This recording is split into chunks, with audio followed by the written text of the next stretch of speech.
mediciones continuas nos va a permitir tener mediciones continuas de humedad de suelo en grandes extensiones, ¿sí? O sea, con una buena resolución temporal y espacial. Y bueno, en agricultura especialmente hay una gran demanda de mapas de humedad de suelo de mayor precisión. O sea, si bien existen muchos productos, la mayoría de ellos son de resolución gruesa, se podría decir, o de baja resolución, a escala generalmente superior a 1 kilómetro. Entonces, lo que se demanda ahora son mapas de mayor resolución, tanto espacial como temporal.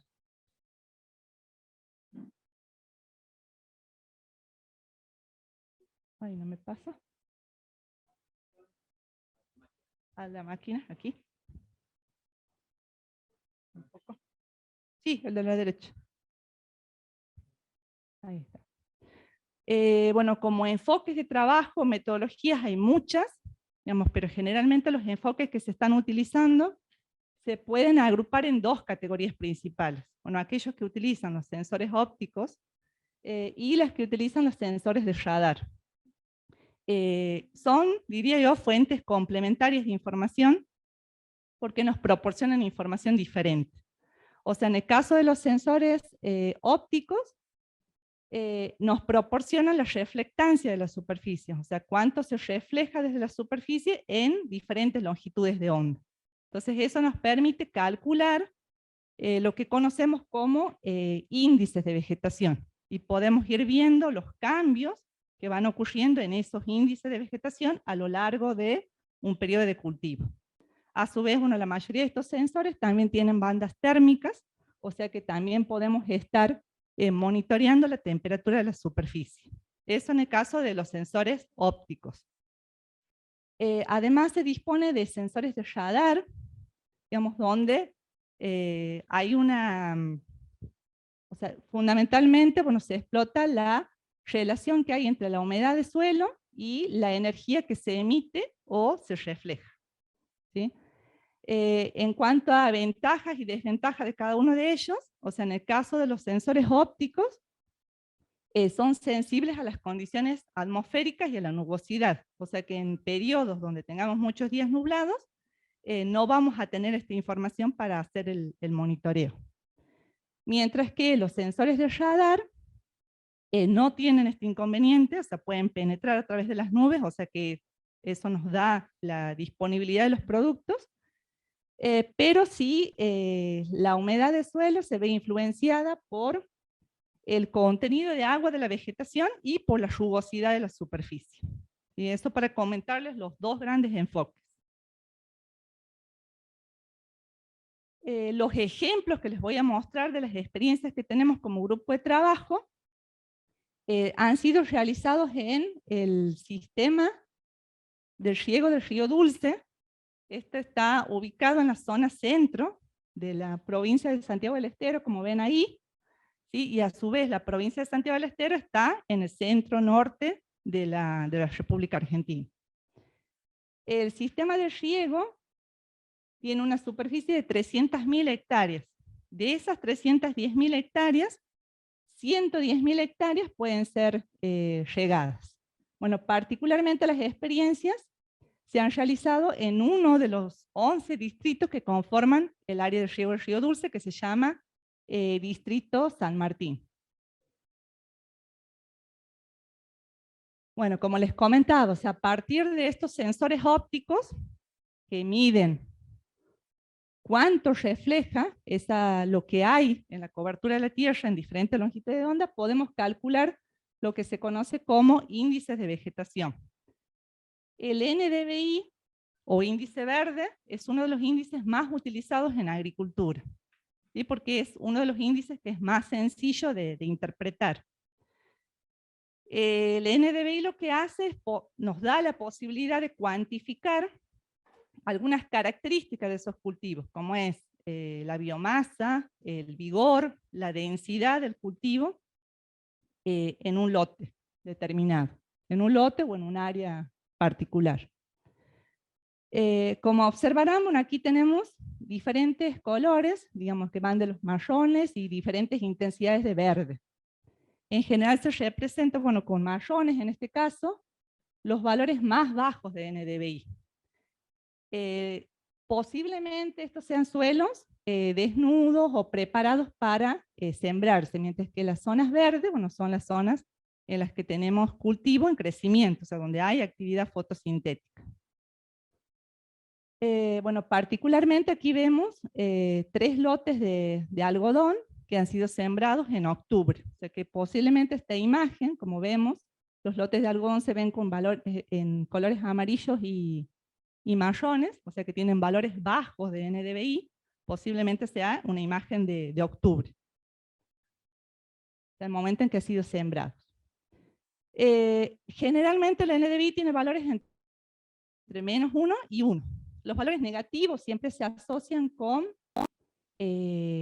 agua, con rocas, digamos con agua, roca, nubes, mientras que los valores, por ejemplo, de suelos desnudos tienen valores entre 0 y 0,2, y a partir de ahí, a medida que incrementa, vamos a decir que la vegetación está más vigorosa o que hay una mayor densidad de cobertura de ese cultivo.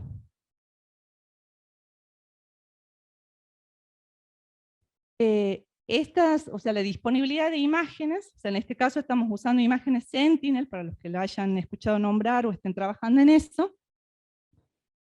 Tenemos generalmente, cuando en periodos sin nubes, tenemos una imagen disponible cada 5 días. Entonces esto nos permite hacer un monitoreo a lo largo del periodo del cultivo. Ay, perdón.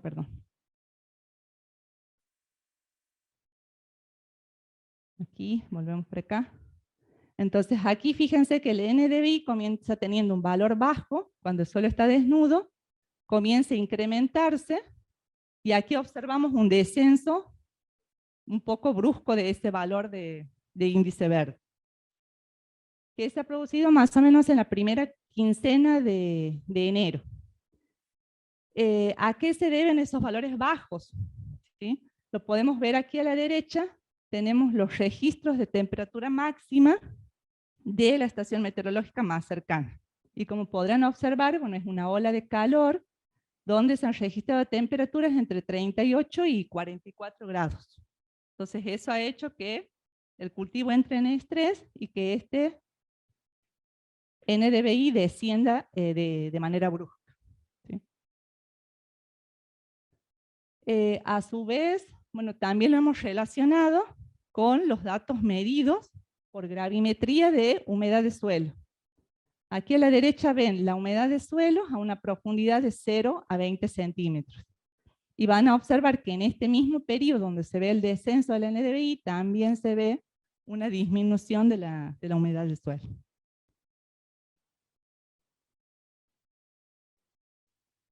Bueno, ¿qué nos permite poder monitorear y tener una distribución espacial de estos productos? Nos va a permitir hacer, por ejemplo, comparaciones entre diferentes lotes de cultivo. En este caso estoy comparando 3 lotes de algodón que tienen una fecha de siembra aproximada, la segunda quincena de octubre. Y aquí ustedes van a ver, digamos, cómo se ha comportado ese índice verde entre octubre, que ha sido la fecha de siembra, hasta mayo.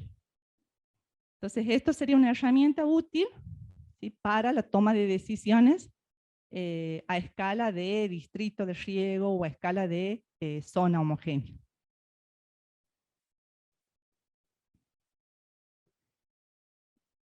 Acá les muestro, digamos, para la misma zona, otro producto que se llama índice de estrés evaporativo. Bueno, este es un índice que también se calcula utilizando, digamos, de la temperatura de la superficie terrestre y un índice de área foliar. ¿Sí? Y lo que hace, bueno, es identificar, bueno, condiciones de sequía. Entonces, lo que mide básicamente el ecoestrés, que, bueno, que es el producto que me genera, digamos, el índice de estrés evaporativo, está midiendo las variaciones de temperatura en la superficie de las plantas. Entonces, se asume, bueno, que las plantas bien regadas se calientan a un ritmo más lento que la vegetación seca y con estrés hídrico. Entonces aquí vemos el índice de estrés evaporativo, fíjense que los valores más bajos se muestran en azul y verde, y bueno, las condiciones críticas se muestran en naranja y rojo. Entonces vemos el índice de estrés evaporativo para el 26 de diciembre y para el 7 de enero. Y como podrán observar, aquí se han incrementado las zonas naranjas y rojas, también como consecuencia de esas olas de calor. O sea que ahí me está mostrando que hay una sequía y hay un estrés del cultivo. Bueno, continuando, bueno, yo les había dicho que había dos enfoques, digamos, por un lado los que utilizaban los sensores ópticos y ahora vamos a ver los que utilizan radar. ¿Sí? Particularmente, perdón por usar vamos a ver el sistema SAOCOM, que es el satélite argentino de observación con microondas. Bueno, este es un satélite que ha sido desarrollado por la Comisión Nacional de Actividades Espaciales en Argentina. Es una constelación, o sea que consta de 2 satélites, y eso nos permite contar con estos productos cada 8 días. SAOCOM es el primer proyecto radar en banda L. En realidad es una longitud de onda que permite atravesar, digamos, la cobertura vegetal y penetrar en el suelo. Entonces eso le da la posibilidad de medir la humedad del suelo. Con una resolución de 150 a 800 metros, bueno, dependiendo de la cobertura vegetal que haya y del modo en que se haya adquirido este producto. Entonces aquí ustedes van a ver que se toma la imagen SAOCOM y se deriva el mapa de humedad de suelos a partir de la aplicación de modelos electromagnéticos. Y bueno, y el objetivo de esta misión en particular es generar estos mapas de humedad de suelo con el fin de desarrollar sistemas de soporte a las decisiones en agricultura. Entonces, bueno, para que estos productos puedan ser lanzados, es necesario validar y calibrar con datos de verdad de campo. Entonces, por esa razón es que el equipo de trabajo ha conformado una red telemétrica que está formada por 71 nodos, que son estos puntitos rojos que ven ahí. Esos están distribuidos, la mayoría, en la zona pampeana, y tenemos también nodos en Santiago del Estero y en la provincia de Jujuy, en la zona norte de la República Argentina. Este nodo particularmente, es el nodo que tenemos en el campo experimental de nuestra experimental de INTA Santiago del Estero. Entonces, lo que hacen estos nodos, es registrar la humedad de suelos cada 10 minutos.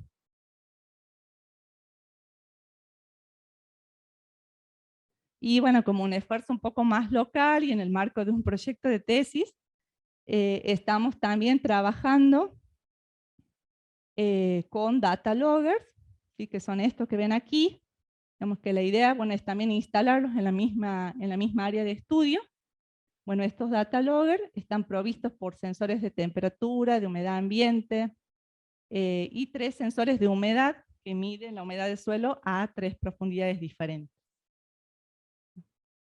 Y bueno, tienen un panel, su propio panel solar y la batería. Entonces la idea es instalar estos sensores de humedad en campos que tengan cultivo de algodón y bueno, poder ajustar modelos que estimen la humedad de suelos utilizando imágenes SAOCOM y bueno, imágenes ópticas. Y bueno, como conclusión, lo que se observa, que hay muchos productos de sensores disponibles. Lo que se necesita son redes continuas, redes de medición permanente de humedad, similares a las que ha creado CONAE. Y bueno, la ventaja para trabajar con estos productos es que hay cada día más productos satelitales disponibles, y que contamos con una plataforma que se llama Google Earth Engine y que nos permite hacer el procesamiento de esa información y poder, bueno, trabajar con modelos, tanto modelos tradicionales como modelos de aprendizaje de máquina o machine learning, como se los conoce, para, bueno, generar productos de humedad de suelo, bueno, a escala, o de lote o de zonas homogéneas. Bueno, y muchas gracias, espero que se haya entendido algo.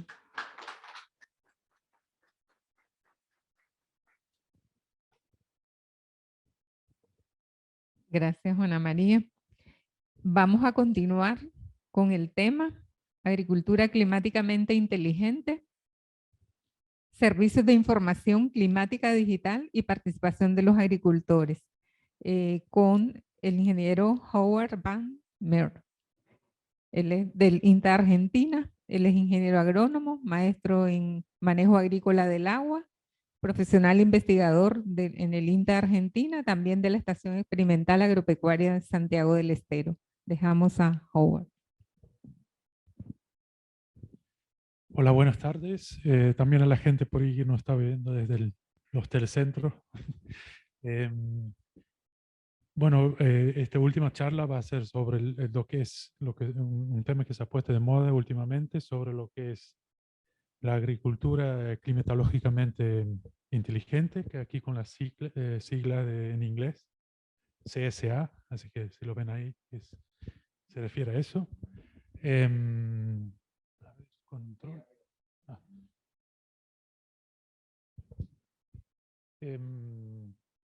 Bueno, como ya he dicho, se ha puesto un poco de moda este concepto que por la FAO está definido en 3 pilares centrales, que uno es aumentar la productividad y los ingresos sustentablemente en lo posible, adaptar y construir resiliencia al cambio climático, digamos, por parte de personas y sistemas productivos, y en lo posible reducir o evitar las emisiones de gases de efecto invernadero, que esos son los 3 pilares, digamos, que han definido a través del plan para este tipo de agricultura climatológicamente inteligente.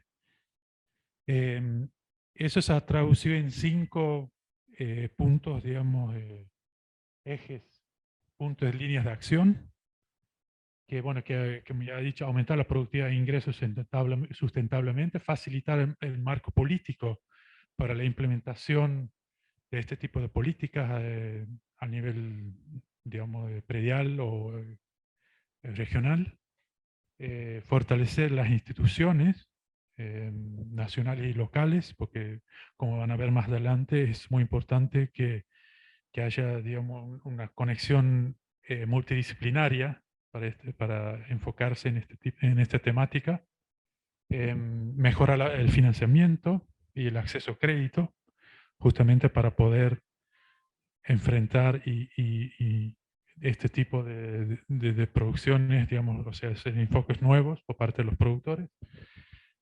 Y muy importante también implementar y multiplicar las experiencias a nivel predial, a través de ensayos, multiplicaciones productivas, ese tipo de cosas. Así que eso está definido en un informe de la FAO del año pasado. Bueno, ahí falta una imagen. Pero, bueno, viste que por ahí en los medios siempre vemos este tipo de títulos, ¿no es cierto? Calor abrasador del hemisferio sur, lluvia histórica, ese tipo de cosas que por ahí son fáciles para los títulos, para los medios, para sacar. Y por ahí la gente tiene que tratar de interpretar ese tipo de cosas. Detrás de eso hay un montón de trabajo por parte nuestro, digamos, de los técnicos, como para tratar de por ahí poner en perspectiva ese tipo de cosas. Por ejemplo, ese saqué del informe que ha producido Nicaragua para ese que es, digamos, el pronóstico para el cambio climático para el 2030 para diferentes cultivos de Nicaragua, que ya han hecho un informe hace como 5 años atrás, si no me equivoco, para el 2030, según algunos modelos para el cambio climático. Entonces, esto por ahí se producen ese tipo de imágenes, pero tenemos que saber cómo interpretarlas y para eso estamos nosotros como los técnicos, como para hacer esa transferencia. Y uno de esas, digamos, para poder hacer ese tipo de transferencias son los servicios agroclimáticos, digamos, que es todo un proceso que empieza ya directamente digamos, todo lo que es digamos, la generación de información a través de la red de meteorológica, por ejemplo, pluviométrica. Hoy a la mañana hemos hablado sobre eso. Eso incluye, digamos, todo lo que es control de calidad, que es muy importante, que no solamente es tomar la información, sino tener también un cierto criterio, digamos, en cuanto a la ubicación de los diferentes aparatos, que, bueno, eso hemos hecho un informe en su momento ante el Fontagro sobre eso. Mejores, digamos, pronósticos, que son muy importantes. Hoy en día, todo lo que es la tecnología nos permite dar pronósticos a corto y mediano plazo mucho más precisos, sobre, por ejemplo, a mediano plazo el evento que no sé si aquí en Nicaragua es muy importante, pero el tema de niña y niño, que para el hemisferio sur, sobre todo Argentina y Uruguay también es muy importante por el tema de las lluvias en verano. Eso ya hoy en día nos permite hacer una especie de pronóstico de aquí a 3 meses y adecuar la toma de decisión de un productor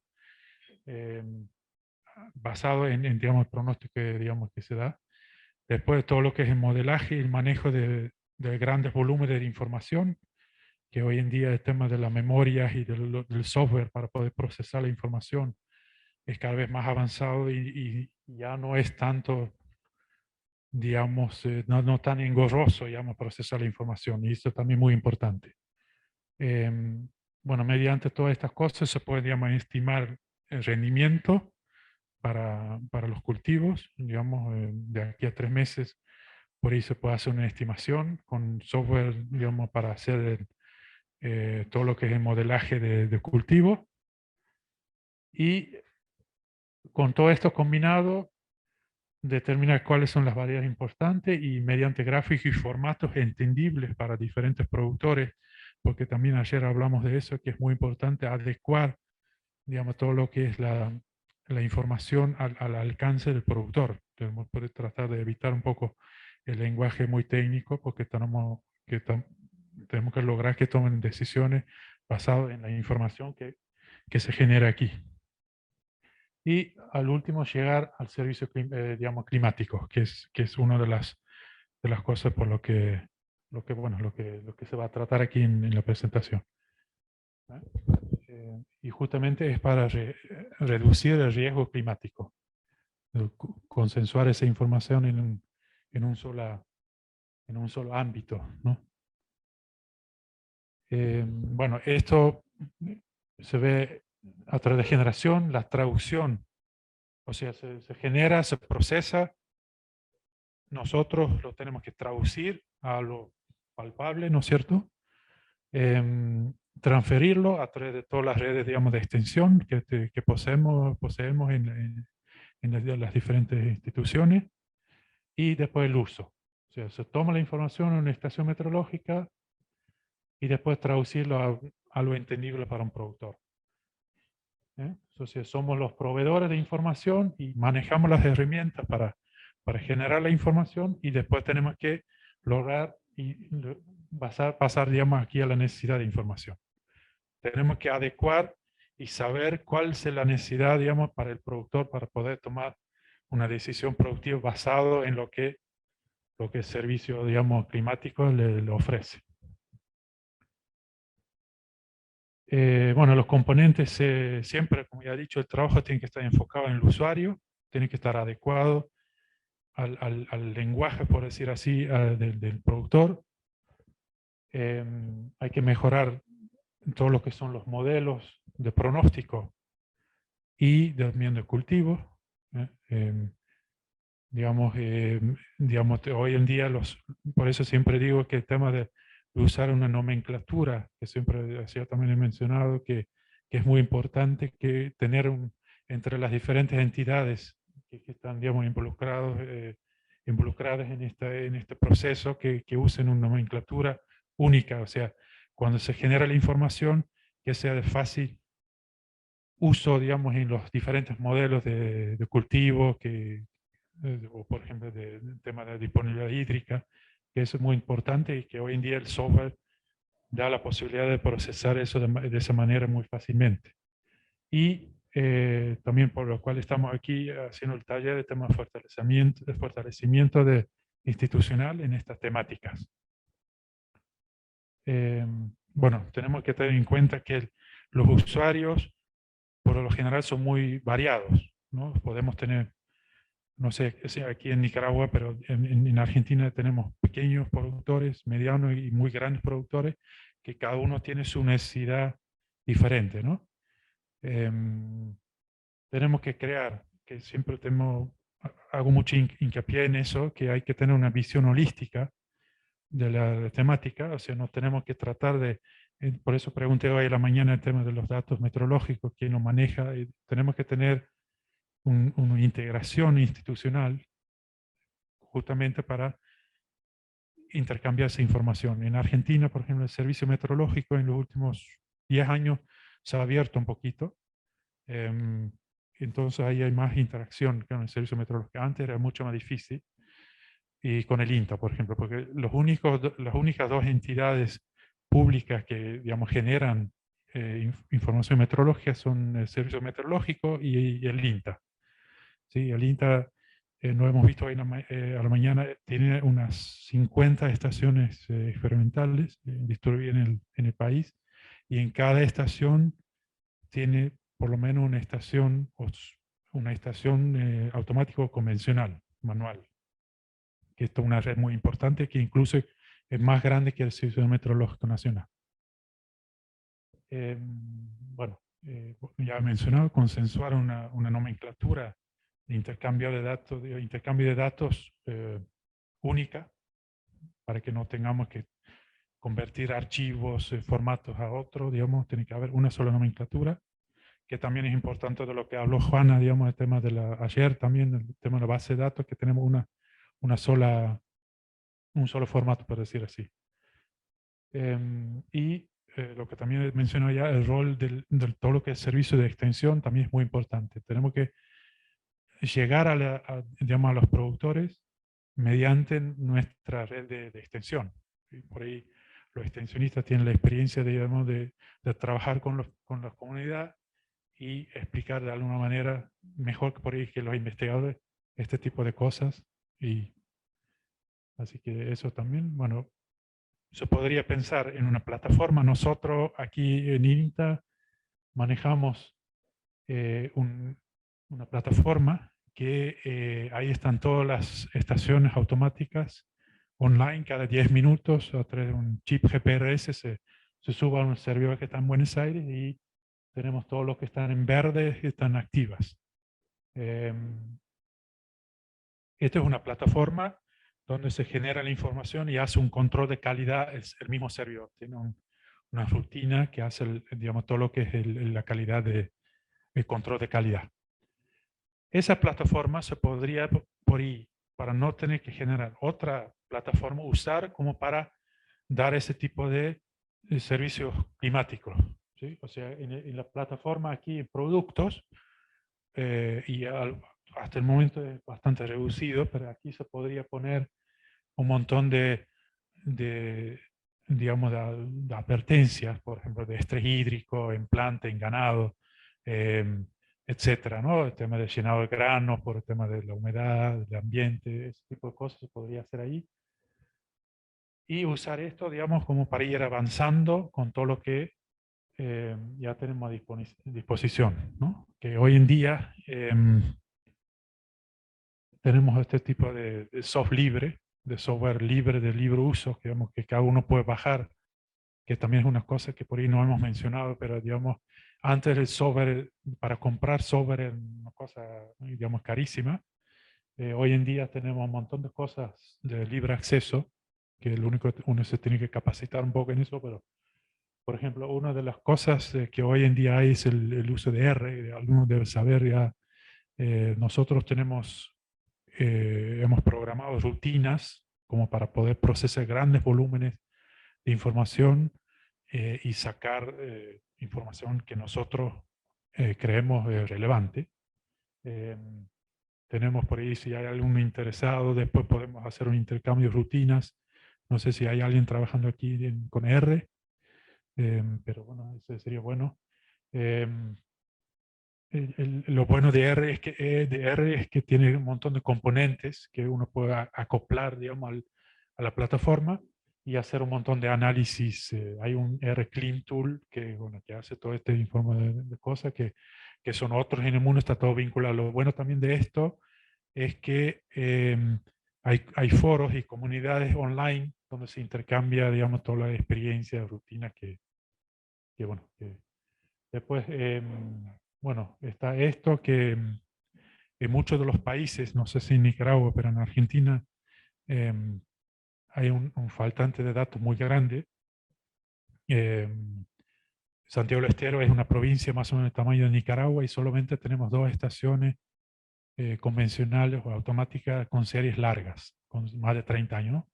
Para poder tomar decisiones climáticas necesita al menos 25, 30 años y tenemos solamente 2. Entonces hay algunas plataformas, por ejemplo, Cheers es una plataforma donde uno puede poner un punto y sacar la información pluviométrica de una serie desde el año 79, creo que está son estimaciones, obviamente, no son datos medidos, pero funciona bastante bien. Hicimos en el mismo R una rutina para poner a través de las coordenadas geográficas, sacar la información de 40 años de datos diarios, que es una plataforma CHIRP. Si hay algún interesado, después te puedo explicar cómo funciona. Bueno, y están estas cosas que SWAT, que se usa más para modelar disponibilidad hídrica a nivel de cuenca. El tema de Aquacrop o DSAT, eso para el tema todos los cultivos. Y el CropWatt, que bueno, eso para calcular, entre otras cosas, necesidad de agua de los cultivos. Y hay mucho más, ¿no? Pero digamos, aquí hay todo un palet un abanico de posibilidades que nosotros como instituciones podríamos usar como para justamente traducir y generar productos útiles para los productores.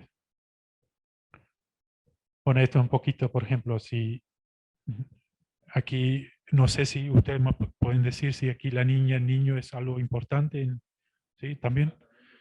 Bien, entonces, bueno, en Argentina, Uruguay también es muy importante, digamos, ahora vamos a tener un tercer año niña, que es la tercera vez del 1950, que son 3 años consecutivos.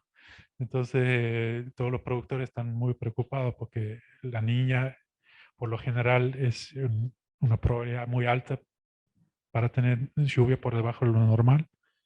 Entonces, por ejemplo, si podemos traducir esto en algo un gráfico para los productores, digamos, de, bueno, vamos a tener X porcentaje de probabilidad de estar por encima, por debajo, podemos, con datos de suelo y, por ejemplo, de cultivo y de manejo, generar y hacer una especie de pronóstico cuánto van a rendir los cultivos, bueno, en marzo, que sería, por ejemplo, para... Bueno. Ajá.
Sí, sí. No, no, eso ya, yo sé que aquí en Centroamérica tiene un poquito más de experiencia también con las mesas de las mesas, de lo que hablamos hoy en la mañana, y creo que eso debe ser un producto de, de esos proyectos. Que también, yo creo que también al ser un país relativamente chico, debe ser un poquito más fácil también de lograr ese consenso, digamos, porque Argentina es un país enorme y encima hay provincias que son como países, entonces es muy difícil porque como ya he dicho, hay que tener una visión holística en esto, entonces por ahí hasta de mi misma provincia a otra que hay un cambio de, por ejemplo, si hay una red meteorológica, yo siempre digo, eso debe ser, no termina en el límite geográfico de una provincia a otra, sino hay que tener una visión más macro regional al menos, ¿sí? Y yo sé que aquí, a través de varios proyectos, tienen mucha experiencia con ese tipo de cosas. Entonces yo creo que es muy valioso y que habría que usar todo lo que es la red de extensión como para traducir esa información y llegar a, a los productores, ¿no? Y yo creo que lo están logrando, capaz que...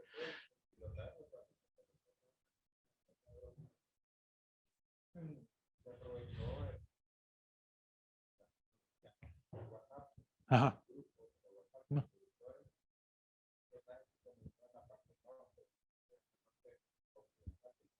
Sí, sí.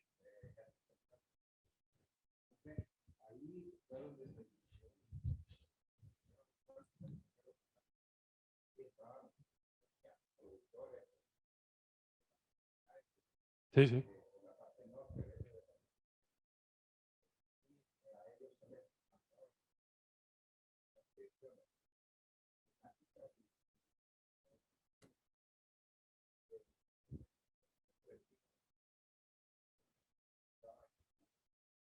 Muy bien.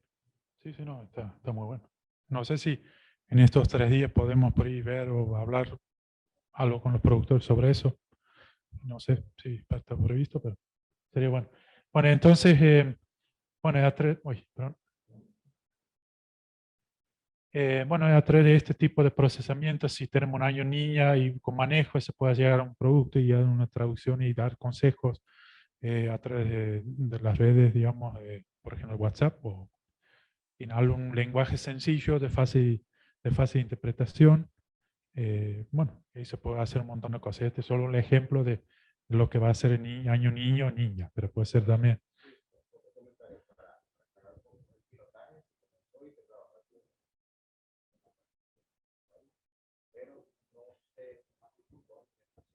Ajá.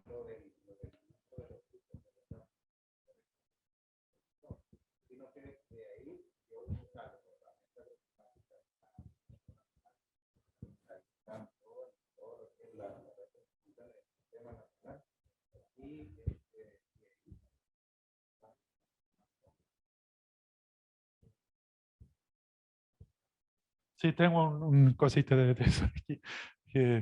Bueno, este es un poquito, digamos, sí, aquí un gráfico sí, de las instituciones que estamos aquí presentes, digamos, del proyecto.